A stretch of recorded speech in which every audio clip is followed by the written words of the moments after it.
Hi po, welcome po tayo dito sa vlog natin.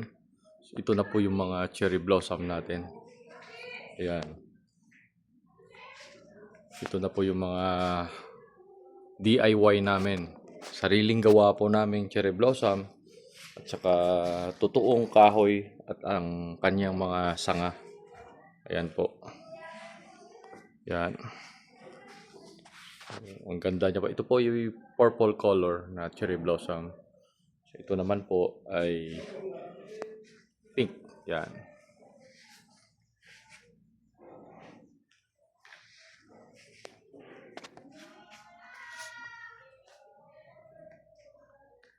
So ito pa po yung isa nating gawa.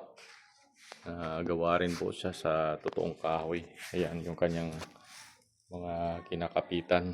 Ayan. Sa ngayon, naka-temporary alambre lang po ito para makita lang namin yung forma. Pero ayusin po namin to na wala po kayong makikita. Na parang totoong sanga po siya na nakakapit dyan.